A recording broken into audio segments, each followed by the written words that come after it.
சரியான கேடி பில்லா கில்லாடி ரங்கா அப்படின்னா அது சுரேஷ் அம்மா அப்பா 2 பேரையும் தாங்க சொல்லணும். அதெல்லாம் விருந்துக்கெல்லாம் நாங்கள் வரல, இதெல்லாம் கல்யாணம் ஆன மறுநாளே கூப்பிட்டுருக்கணும். என்னம்மா பூசி முழுகுதுங்க. இந்த கல்யாணம் எப்படி நடந்துச்சுன்னு அவங்களுக்கு தெரியும், நமக்கு தெரியும், ஊருக்கே தெரியும், ஏன் இந்த உலகத்துக்கே தெரியும், டிவி பார்க்குற அளவுக்கு எல்லாத்துக்குமே. ஆனால் பார்த்தீங்கன்னா மறுநாளே போயிருக்கணுமா? இல்லை சம்மந்தி, ஏங்க பொண்ணை கொடுத்துட்டு அப்படி பம்மிக்கிட்டு இருக்காங்கன்னு தான் தெரியல. ஒரு சில இடங்களில் மற்றபடி எல்லா இடங்களையும் பெண்கள் ஓங்கித்தான் நிற்கிறாங்க. பொண்ணை கொடுத்தவங்க தாங்க ஜம்முன்னு இருக்காங்க, ஆணை பெற்றவங்க தாங்க கொஞ்சம் அடங்கி போகிறாங்க. என்ன பண்ணுறது, பொண்ணை ஏதாவது சொல்லி கொடுத்து மையனை கூட்டிகிட்டு போயிடுவாளே அப்படிங்கிற ஒரு பதட்டத்திலாங்க. ரெண்டுக்குமே சரிசமமாக தான் இருக்குது. இப்போ பார்த்தீங்கன்னா அப்படியே இல்லைங்க, எங்கள் வீட்டுக்காருக்கு ஆப்ரேஷன் நடந்துச்சு இல்லையா, அதனால தான் அப்படின்னு மதியோட அம்மா அன்பா உடக்கமாக பேசுது. ஆடி படைக்குது ஸ்ருதி அம்மாவா சிறகடிக்க ஆசையில். ஆனால் இங்கே பார்த்தீங்கன்னா அடங்கி நடிக்குது. அவ்வளோ ஒரு கண்ணியமாக அட்டட்டா அம்மா ஸ்ருதி அம்மாவா நீங்கள் அப்படிங்கிற மாதிரி அம்சம் வேணியாக நடிக்கிறாங்க. ஆனால் இங்கே சுரேஷ் அம்மா அதெல்லாம் முடியாதுன்னு சொல்லல. சரிம்மா வர்றோம் அப்படின்னு என்னடா சொல்கிறாருன்னு பார்த்தா அவங்கெல்லாம் கிளம்புனதுக்கப்புறம் என்ன டக்குன்னு பொசுக்குன்னு ஒத்துக்கிட்டீங்க, ஏண்டி நீ இவ்வளோதான் என்னை புரிஞ்சுக்கிட்டதா அப்படின்னு சுரேஷ் அப்பா சொல்ல, இல்லை என்னங்க சொல்லுங்க ஏன்டி, அவன் என்ன சொன்னாங்க, நம்ம மாப்பிள்ளையை கூப்பிடுன்னு இருக்காங்க, மாப்பிள்ளையை கூப்பிடையில அவர் கண்டிப்பாக வரேன்னு சொல்லுவார், ஏன்னா நம்மக்கிட்ட வேலை பார்க்குறவர், நம்ம பார்த்து வச்ச கல்யாணம், அதனால அவங்க கூப்பிடையில போகணும்னு அவர் சொல்லுவார். இந்த சமயம் பார்த்து நம்ம மாட்டேன்னு சொல்லலாமா, நம்ம மாப்பிள்ளைக்கு மரியாதை கொடுக்கணும்ல, அதுக்காகத்தான் நான் சரின்னு சொன்னேன் அப்படின்னு சொன்னோன்னே பெரிய ஆள் தாங்க நீங்கள் அப்படின்னு சொல்ல, இது நீ புரிஞ்சுக்கிட்ட லட்சணம் இவ்வளோதான் எல்லாரும் சொல்லிக்கிறாங்க. 2 பேரும் அப்படி புருஷன் பொண்டாட்டினா இவ்வளோதானா, நீ என்ன லட்சுமி, இல்லைங்க திடீர்னு சொல்லிட்டீங்களா, கொஞ்சமாவது சிக்னல் கொடுத்துருக்கணும், கோட் வேர்டு பண்ணியிருக்கணும், நான் கொஞ்சம் புரிஞ்சுக்காம விட்டேன், தப்பு தாங்கன்னு கன்னத்தில் அடிச்சுக்காச்சே.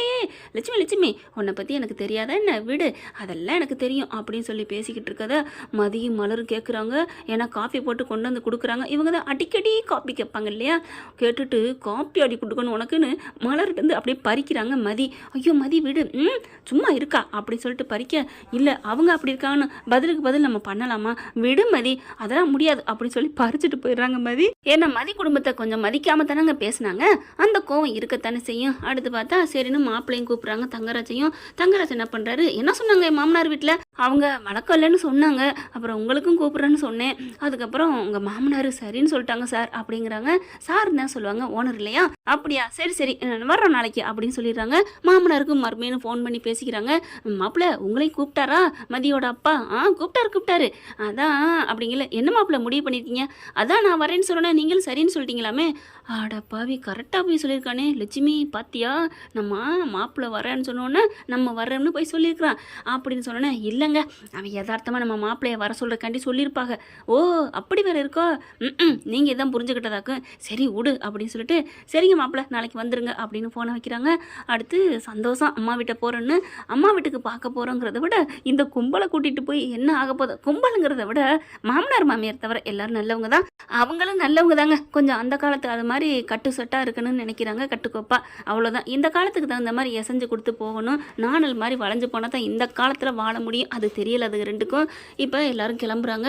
மலர் வேகமாக எல்லா வேலையும் முடிச்சு வச்சுட்டு கிளம்புதுங்க. அக்கா வாக்கா அங்கே தான் சாப்பிட போகிறோம்ல, அப்புறம் என்ன, இல்லை மதி பாத்திரம்லாம் கிடக்கல, அதெல்லாம் கிடக்கட்டும், உடனே ஆத்தாக்கறி வருது, ஏய் மாமியா கறி தாங்க, என்ன அதெல்லாம் வேலையை முடிச்சுட்டு வரட்டும், வந்தோன்னே அப்புறம் அசும்பா உசுன்னா மட்டும் நீங்கள் விட்டு கொடுக்க போகிறீங்க, அதுக்குன்னு ஏதாவது சுடுதண்ணி வச்சுக்கொண்டா, காப்பி வச்சுக்கொண்டா, டீ கொண்டா அப்படின்னு கேட்காம விட போகிறீங்க.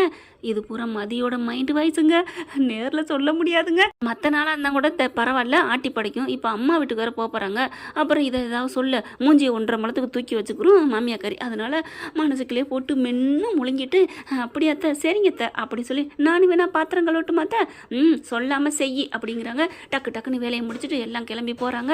அப்பப்பா வெளியில் இந்த வெயிலில் போகிறதுக்கு சும்மாவே இருந்துடலாம், பட்னியாக கூட தண்ணியை குடிச்சிட்டு இருக்கலாம் போல இருக்கே அப்படின்னு சொல்லிட்டு போகிறாங்க. அங்கே தங்கராஜ் ரேவதி வந்துடுறாங்க. சாப்பாடு நல்லா விருந்து தடபுடலாம் நடத்துகிறாங்க. கொஞ்சம் ஏத்த இறக்கமாக மாமியார் மாமனார் பேசத்தான் செய்கிறாங்க. இருந்தாலும் பாக்கியராஜ் சமாளிக்கிறாரு, மலரும் சமாளிக்கிறாங்க. அதை விட ஒரு ஆள் சமாளிக்குதுங்க, அதாவது மதி குடும்பத்துக்கு. அது யாருன்னா யாரும் இல்லை, ஷார்ட் தங்கராஜ் தான். ஏன்னா தான் பார்த்து வச்ச பொண்ணு நல்லா இல்லைன்னு மாமியார் மாமனார் சொல்லிடக்கூடாது இல்லையா, அதனால அப்படி தான் கவனிக்கிறாங்க. மகளையும் மருமையனையும் கட்டி பிடிச்சிக்கிறாங்க. சந்தோஷமாக இருக்குது. அப்பா அத்தாவும் பார்த்தோன்னு மதி ஓடி போய் கட்டி பிடிக்க, எங்க அப்பா அத்தா பார்த்து கட்டி பிடிக்கிற தப்பா என்ன, என்னமோ 1 வருஷம் ஆனது வருஷக்கணக்கான மாதிரி கட்டி பிடிக்கிற, நேற்று தானே பார்த்துட்டு வந்த அப்படின்னு சொல்ல அப்படியே பார்க்குறாங்க. சே அப்படிங்கிற மாதிரி. அடுத்து சாப்பாடெலாம் முடிஞ்சதுக்கப்புறம் சரி நாங்கள் கிளம்புறோம் அப்படிங்கிற ரேவதி என்ன பண்ணுது, ஆமாம்மா கிளம்புவோம் அப்படின்னு சொல்ல அப்படியே மதி முகம் ஒரு மாதிரி ஆகுது. என்ன அப்போ தங்க ஆசைப்படுறாளோ அப்படின்ட்டு டக்குன்னு என்ன பண்ணுது, ஏம்மா தனியாக போய் கூட்டிகிட்டு போய் பேசுது ரேவதி, உங்கள் பொண்ணு இங்கே தங்கணும்னு ஆசைப்படுறாப்புல இருக்குது, ஒரு நாள் இங்கே வச்சுக்கிறீங்களா? ஏம்மா வச்சுக்க சொன்னால் ஒன்றும் சொல்ல மாட்டாங்களே, ஒன்றும் சொல்ல மாட்டாங்க, அவங்க இருக்கிற பொறுத்த வரைக்கும் அவங்க 2 பேரும் தனித்தனியாக தான் இருக்கிறாங்கன்னு எனக்கு தோணுது. என் தம்பி பொண்டாட்டி நல்லா இருக்கணும், இங்கே நீங்கள் சாந்தி முகூர்த்தத்துக்கு ஏற்பாடு பண்ணுறீங்களா? என் தங்க மகளே நீ நல்லவள அடி, இப்படி நல்லவளாமா அந்த வீட்டில் இருக்கிறீங்க?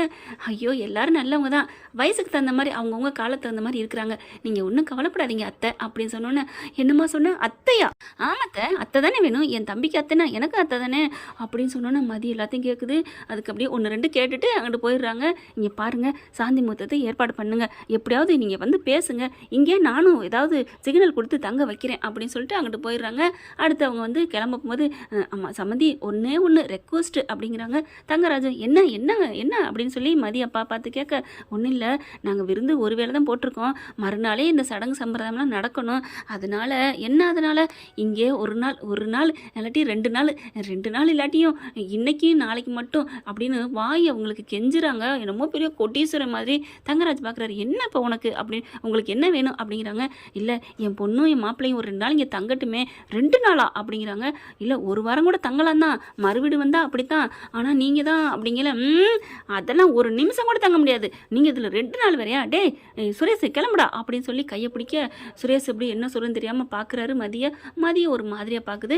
ரேவதி பார்க்குது, அம்மா இருக்கட்டுமேம்மா, பாவம் இல்லையா, என்னடி பாவம் இல்லைங்கிற, இங்கே பாருங்க மதிய அம்மா போய் உழுப்புதுங்க இந்த அம்மா, என்ன நினச்சிட்ருக்கீங்க, அதெல்லாம் இங்கெல்லாம் தங்கி இங்கெல்லாம் பண்ணிக்கிட்டு இருக்க வழக்கம்லாம் இல்லை, நாங்கள் எங்கள் வீட்டுக்கு போகிறோம் அப்படிங்கிற. ரேவதி என்ன பண்ணுது, அம்மா நான்லாம் நம்ம வீட்டுக்கு வந்தால் மாத கணக்கில் தங்கியிருக்கேன், என்னம்மா அப்படி சொல்ல, ஏய் அது வந்து என்ன இவ இப்படி போட்டு கொடுத்துட்டாலேன்ட்டு, மாப்பிள்ளை எங்கேயாவது ஊர் தேசத்துக்கு போனால் நீ வந்து தங்குவடி, ஏன் ஊர் தேசத்துக்கு போனால் அங்கே மாமியார் இல்லையா என்ன, இருந்தாலும் நான் தங்கியிருக்கேன், அதை விட அவரும் நானுமே தங்கியிருக்கோம்ல, ஏமா சும்மா இதெல்லாம் தேவையில்லாத பேசிக்கிட்டு, பாவமா மாதிரி இங்கே இருக்கட்டும் அப்படின்னு சொல்லிட்டு ரொம்ப வக்காலத்துவாங்க. தங்கராஜிட்டு போய், எங்க சொல்லுங்கங்க, நான் அம்மா வீட்டில் தங்காமல் இருந்திருக்கேன் அப்படின்னு சொல்ல, சரின்னு சொல்லிட்டு, அத்தை மாமா ஒரு நாள் தானே தங்கி இருக்கட்டும், நாளைக்கு அவங்க நேரம் கிளம்பி வந்துடுவாங்க, அப்படியே டியூட்டி கூட போட்டும். என்னடா சுரேஷ் மாமா அது வந்து அப்படிங்கிற, டேய் மாமா சொல்கிறத கேளு, இங்கே தான் இருக்கணும், பாவண்டா ஹார்ட் பேஷண்டா, அவருக்கு ஆப்ரேஷன் பண்ணியிருக்கடா அப்படி இப்படிங்கிறாங்க. அதுக்கப்புறம் சுரேஷ்னால ஒன்றும் பண்ண முடியல. ரேவதி வந்து அதெல்லாம் தங்குவான், நீ தங்குடா மலர் மதி நம்மளாம் கிளம்புவோம் அப்படிங்கல, அண்ணி கிளம்புவோம் அப்படின்னு சொல்லிட்டு மதிக்கிட்டு போய் பேசுகிறாங்க. சரி நீ இரு நான் கிளம்புறேன். இல்லை இவர் இங்கே இருந்து ஏதாவது பண்ணிட்டாருன்னா, ஏய் மதி என் கொழுந்தேன்னு சொல்லலை, போதும் என் கொழுந்தேன் நல்லவர்னு சொல்ல போகிறீங்க அதானே, ஆமாம் அப்படி சொல்லிட்டு, நீ வேணா பாரு, இன்னைக்கு ஒரு நாள் தங்குறதுல உனக்கு மனசுக்கு ஏற்ற மாதிரி என் கொழுந்து நடந்துக்கும் சரியா அப்படின்னு சொல்கிறத கேட்டுறாரு சுரேஷ். ஐயோ அண்ணி நீ வேற என்னைய நீ தூக்கி வச்சு பேசுகிறீங்க அப்படின்னு மனசில் நினைக்கிறாரு. அதுக்கப்புறம் எல்லாரும் கிளம்புறாங்க. கிளம்புனதுக்கப்புறம் குழந்தையாக்காரி என்ன பண்ணுது, வேகமாக போய்ட்டு அது இதுவும் கொண்டாந்து கொடுக்குது. நீங்கள் பாருங்க மாமா, நான் அதை வந்து இதில் வந்து ஜெயிச்சது, இது போட்டியை பாருங்களேன், இது நான் இந்த கப்பு அதில் வாங்கினது அப்படி தன்னை பற்றி அள்ளி விடுது. அப்புறம் பார்த்தீங்கன்னா சர்பத்து கொண்டாந்து கொடுக்குது, டீ கொடுக்குது, அவ்வளோ நல்லா பார்த்துக்குது. மச்சினிச்சி இருக்கிற வீட்டில் பொண்ணு எடுத்தா சூப்பர்னு சொல்லுவாங்க. அந்த மாதிரி தான் சுரேஷுக்கு ரொம்ப சந்தோஷமா இருக்குது. அந்த பொண்ணு கள்ளங்கவடம் இல்லாத பேசுறது, ஜாலியாக பேசுறது, என்ஜாய் பண்ணுறாங்க. மதி பார்த்தீங்கன்னா அடுப்படியில் போயிட்டு அம்மாட்ட போய் பேசுது. ஏம்மா இங்கே தங்க வச்ச, ஏண்டி ஒரு நாள் இங்கே இருக்க மாட்டியா, எனக்கு இருக்க ஆசைமா, அந்த மூஞ்சியை பாரு உருன்னு இருக்காரு, ஏய் சும்மா சொல்லாடே நல்ல மாப்பிளாடி அப்படிலாம் பேசாதடி அப்படிங்கிறதையும் சுரேஷ் கேட்குறாரு. என்னது இவளை தவிர எல்லாரும் நம்மளை நல்லவங்கன்னு சொல்கிறாங்க, இவன் மனசில் எப்படி நம்ம நல்லவன்னு பேர் எடுக்க போகிறோம், சே இப்படி புரிஞ்சிக்கவே மாட்டேங்கிறாளே அப்படின்னு நினச்சிட்டு இருக்காங்க. அடுத்து பார்த்தா இங்கே வாங்க அப்படின்னு சொல்லிட்டு 2 பேரும் அங்கிட்டு தோட்டத்து பக்கம் போயிட்டு கொஞ்சம் நேரம் உட்காந்துருங்க, ரிலாக்ஸாக இருங்க, ஏய் அக்கா மாமா கிட்ட பேசுடி அப்படின்னு சொல்லிட்டு திங்கிறதுக்கு ஏதோ செஞ்சாந்து கொடுக்குறாங்க. பால் கொலக்கடைன்னு சொல்லி கொடுக்குறாங்க. 2 பேரும் சாப்பிட்றாங்க. மதியோட தங்கச்சி நல்லா ஜாலியாக என்ஜாய் பண்ணிட்டு இருக்கா. இவங்க பேசுறதுக்குள்ளே பார்த்தீங்கன்னா டக்குன்னு பூவெல்லாம் ஆர்டர் பண்ணி ரூமே அழகாக சூப்பராக டெக்கரேஷன் பண்ணிடுறாங்க. எல்லா வேலையும் முடிச்சிடுறாங்க. மதியிட்ட போயிட்டு அப்பப்போ பேச்சு கொடுத்துட்டு வராங்க. இங்கே உட்காருங்க அப்படின்னு சொல்லிட்டு அடுத்த அதிரசம் முறுக்குன்னு கொண்டாந்து கொடுக்க, தீனி மேலே தீனி கொடுக்க, சுரேஷ் பார்க்குறாரு, என்ன உங்கள் அம்மா இவ்வளோ கொடுக்குறாங்க, புது மாப்பிள்ளைன்னா சும்மாவா இருக்கு, இதுதான் மாமியார் விட்டு மருந்து. என்னது மருந்தா, ஆமாம் மருந்து குடிச்சா நல்லா உடம்பு ஆகும்னு சொல்லுவாங்க இல்லையா, இந்த விருந்தில் நீங்கள் 2 மடங்காக போகிறீங்க அப்படின்னு சொன்னோன்னே தின்னுக்கிட்டு இருந்தால் பட்டுன்னு வைக்கிறாரு. என்னன்னு பார்த்தா அப்புறம் நான் இப்படிலாம் விரிஞ்சிட்டா என்ன ஆகும்? ஐயோ மாமா சாப்பிடுங்க மாமா, ஒரு நாள் தானே அப்படின்னு சொல்ல, நீங்களே கற்பனை பண்ணி பாருங்கள், உங்கள் தங்கராஜ் மாமாவுக்கு எல்லாம் பண்ணியிருப்பாங்க தானே அப்படின்னு நினச்சி பார்க்குறாங்க. ஆமாம் அப்படிங்கிறாங்க. பண்ணாதான் எங்கள் அம்மா நிறையா பண்ணி கொடுத்துச்சான், அப்புறம் என்ன மாமா சாப்பிடுங்க மாமா அப்படின்னு பேச்சு கொடுத்துட்டே இருக்கிறாங்க. அதுக்கப்புறம் வேலை முடிஞ்சிருதா, எல்லா வேலையும் முடிஞ்சோடனே வீட்டுக்குள்ளே கூப்பிட்றாங்க, உட்கார வச்சு சாப்பிட வைக்கிறாங்க. சூப்பர் சாப்பாடை சாப்பிட்டதுக்கப்புறம் சரி அப்படின்னு சொல்லிட்டு என்ன பண்ணுறாங்க, ஏய் மதி போயிட்டு இதை கொண்டு ரூமில் வச்சுட்டு வா அப்படின்னு சொல்லிட்டு ஒரு பொருளை கொடுக்குறாங்க. ரூமுக்கு போகுதுங்க. சுரேஷ்ட்டு என்ன பண்ணுறாங்க, தம்பி அவள் மதி கூப்பிட்டா அப்படிங்கல, எதுக்கு தெரியல கூப்பிட்டா அப்படின்னு சொல்லிட்டு உள்ளர போயிடுறாங்க. போன கையோட கதவை சாத்திட்டு இதுக்கு 3 பேரும் கிளம்பிடுறாங்க. கதவை பூட்டிட்டு சும்மா சாத்திட்டு தாங்க போகிறாங்க, பூட்டம்லாம் இல்லைங்க. இங்கே பார்த்தா உள்ளுக்குள்ளே போனோன்னே மதி பொருளை வச்சுட்டு பார்க்குது, கட்டுலாம் அலங்கரிச்சிருக்கு, பூ தோரணங்கள் அழகாக சூப்பராக இருக்குது. இதை பார்த்தோன்னு சுரேஷும் வந்து பின்னாடியே பார்க்குறாரு, பார்த்துட்டு ஆடி போகிறாரு. அப்படியே முறைக்கிறாங்க, என்னடி என்ன பண்ணி வச்சிருக்க, இங்கே கூட்டியாந்து வச்சு ஃபர்ஸ்ட் நைட்டுக்கு ஏற்பாடு பண்ணி வச்சிருக்கியா அப்படி சொல்ல, அப்படியே மதிக்கு கோவம் வருது.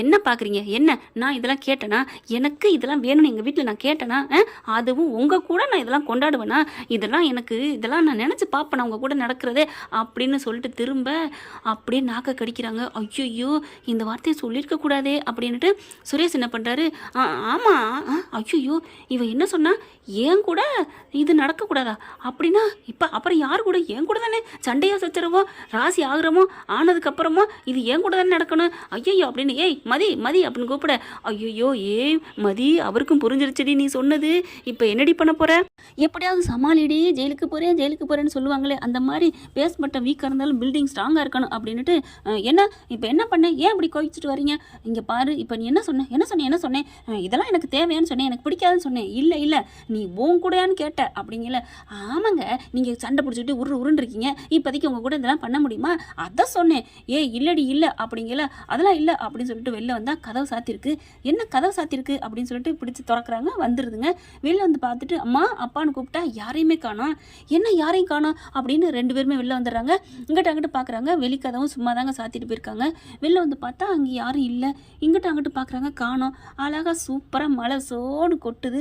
மழையை பார்த்துட்டு வெளில பார்க்குறாங்க, போகவும் முடியலை, கொஞ்சம் நனைஞ்சிடுறாங்க. அங்கிட்டு தேடி பார்த்துட்டு அப்படியே நனைஞ்சதோடு வந்து நிற்க, எதுக்கு தேவையா, இப்போ எங்கே போனேன், இல்லை அம்மாவை காணோம் யாரையும் காணோம் அப்படிங்கல, மெசேஜ் வருதுங்க. மெசேஜை பார்க்குறாங்க, அக்கா நான் தான் பேசுகிறேன் அப்படின்னு சொல்லிட்டு என்ன பண்ணுது, மலர் தங்கச்சி பேசுது, அக்கா இன்னைக்கு உனக்கு சாந்தி முகூர்த்தம், சந்தோஷமாக இருங்கக்கா 2 பேரும் அப்படிங்கல, அதாவது மெசேஜ் தாங்க போட்டிருக்காங்க.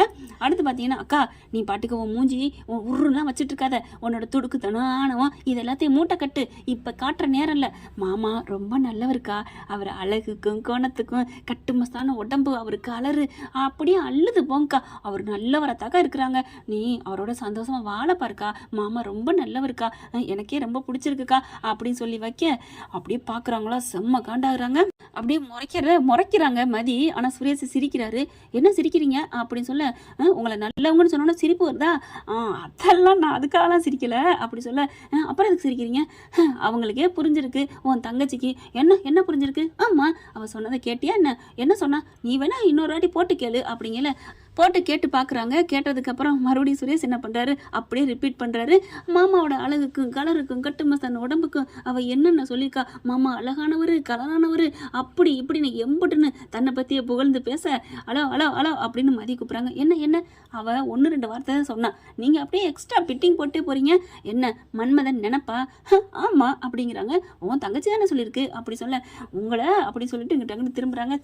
பெரிய அப்படியே ஆண் அழகன் நினப்பு, ஆமாம் உனக்கு மட்டும் என்ன ரதி தேவி நினைப்பா, ஆமாம் யாருக்கு என்ன பஞ்சம், வா பார்ப்போம் யார் அழகுன்னு அப்படின்னு பீரோல் இருக்குல்லையா கண்ணாடி, அதில் போய் நிற்கிறாங்க 2 பேரும் பார்த்துட்டு அவ்வளோ அழகாக சொக்கி போகிறாங்க.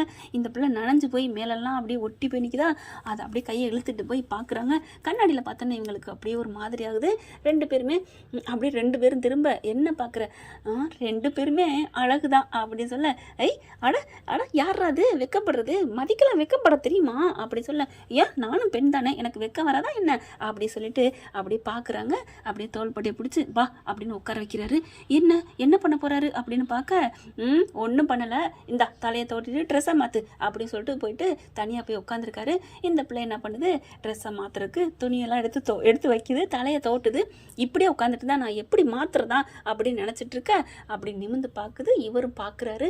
என்ன நடக்க போகுது அப்படிங்கிறத வருங்காலங்களில் பார்க்கலாம் ஃப்ரெண்ட்ஸ். இந்த பதிவு உங்களுக்கு பிடிச்சிருந்துச்சுன்னா, இப்படி போனால் நல்லா இருக்கும்னு நினச்சிங்கனாலும் கமெண்ட் பாக்ஸில் உங்கள் பொண்ணான கையில் கருத்தை தெரிவித்து ஒரு லைக்கை போட்டு சப்ஸ்கிரைப் பண்ணி ஆதரவு கொடுங்க அன்பு உறவுகளே. தேங்க்யூ. இந்த வீடியோ உங்களுக்கு பிடிச்சிருந்தா தயவு செய்து லைக் பண்ணுங்க. இன்னும் அப்டேட்ஸ்க்காக சேனலை சப்ஸ்கிரைப் பண்ண மறக்காதீங்க. நம்ம கிட்ட இருக்க எல்லா சேனல்ஸோட லேட்டஸ்ட் வீடியோ அப்டேட்ஸ்க்காக மேல ரைட் சைடுல காட்டுற லிங்கை கிளிக் பண்ணி வாட்ஸ்அப் குரூப்ல ஜாயின் பண்ணுங்க. உங்களிடம் விடைபெறுவது நான் உங்கள் மெஹர்.